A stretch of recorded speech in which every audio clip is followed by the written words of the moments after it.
Bismillahirrahmanirrahim.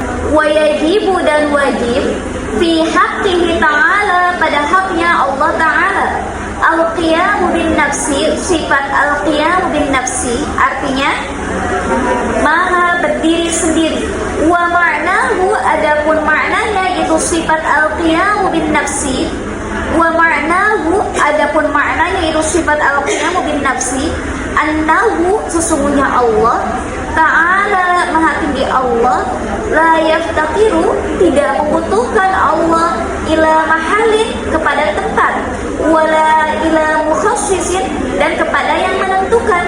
Wa bidduhu, adapun lawannya itu sifat al-qiyam bin nafsi, al-ihtiyaju, butuh Allah, ila mahalli, kepada tempat, wal mukhassisi, dan kepada yang menentukan. Wad dalilu, adapun dalilnya, ala dzalika, pada itu sifat al-qiyam bin nafsi, annahu, sesungguhnya Allah, law ihtaja, apabila butuh Allah, ila mahallin, kepada tempat, lakana, maka pasti ada Allah, sifatan sifat, wa kaunuhu sifatan, maka adanya Allah tersifati butuh. Muhalun, mustahil. Walau ihtaja, dan apabila butuh Allah, ila mukhassisin, kepada yang menentukan, lakana, maka pasti ada Allah, hadisan, baru, wa kaunuhu hadisan, dan adanya Allah itu baru. Muhalun, mustahil. Ada yang mau coba baca? Allah itu memiliki sifat al-qiyam bin nafsi, artinya maha berdiri sendiri. Allah itu gak sama kayak kita. Sudah dijelaskan dari sifat Allah Fatul Hawadisi kan, bahwa Allah itu tidak ada yadun, tidak ada ainun, tidak ada uzunun, tidak ada telinga, tidak ada mata, tidak ada telinga, wala ghair zalika, ataupun selain daripada itu. Gak sama kayak kita, Allah ya, beda.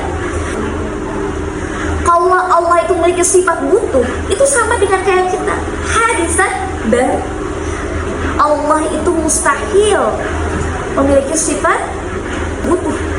Kan kita mah butuh, kita makhluk, kita mah hadisan, kita ini kudus.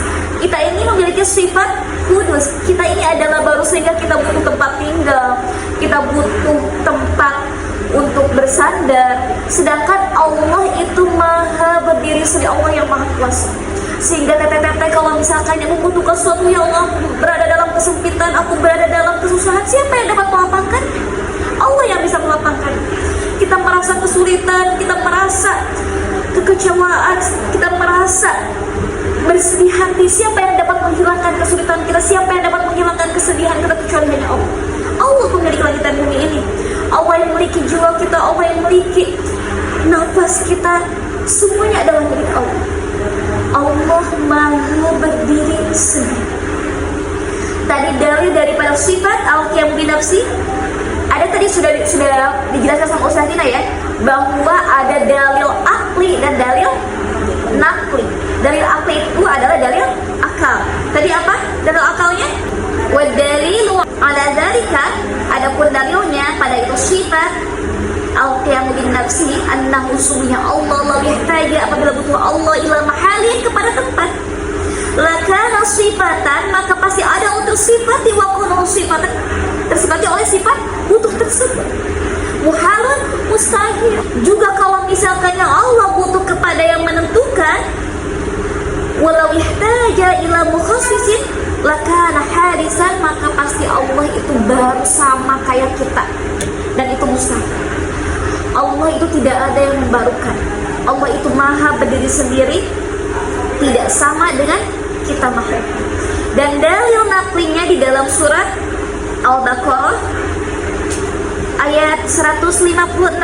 Dalil naklinya dalam surat Al-Baqarah ayat 156. A'udzubillahi minasyaitonir rajim. Inna lillahi wa inna raji'un. Sesungguhnya kami adalah milik Allah, dan kepadanya lah kami kembali. Udah jelas ya? Udah jelas bahwa kita nggak punya apa-apa di dunia ini, hanya Allah lah yang memiliki segalanya. Allah yang maha berdiri sendiri.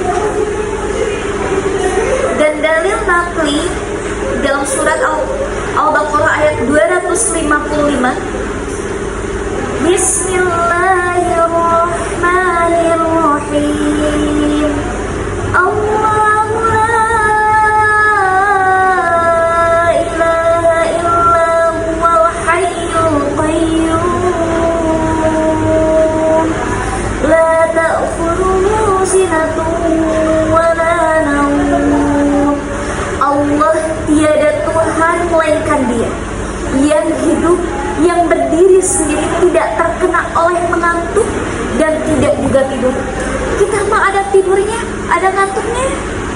Allah mah gak kayak gitu, gak sama kayak kita. Allah itu maha ada, Allah maha berdiri sendiri, dan Allah lah pemilik langit dan bumi ini. Sudah dijelaskan juga oleh Allah bahwa kita itu akan kembali kepada Allah. Jadi sudah jelas bahwa kita tuh gak punya apa-apa pada hakikatnya. Pada hakikatnya itu kita adalah seorang hamba yang lemah, kita adalah seorang hamba yang terus-menerus membutuhkan sesuatu. Makanya yang harus kita tanamkan dalam jiwa kita, ketika kita merasa kita kesulitan, ketika kita merasa membutuhkan, jangan dulu lari kepada manusia, karena manusia tempatnya pasti membuat kita kecewa. Ketika kita mencurahkan rasa butuh kita kepada manusia, tapi tidak melibatkan Allah, yang kita dapatkan hanyalah apa? Sebuah kekecewaan. Tapi Allah tidak akan pernah membuat kita kecewa. Kita lari dulu sama Allah, tapi ikhtiar memang harus. Maksudnya adalah ketika kita berikhtiar, ketika kita berdoa memohon pertolongan kepada Allah, cukup sampai situ saja. Itu karena ranahnya kita di sana. Ranah kita adalah di fokus berdoa, ikhtiar. Tapi ranahnya Allah adalah Allah yang menentukannya.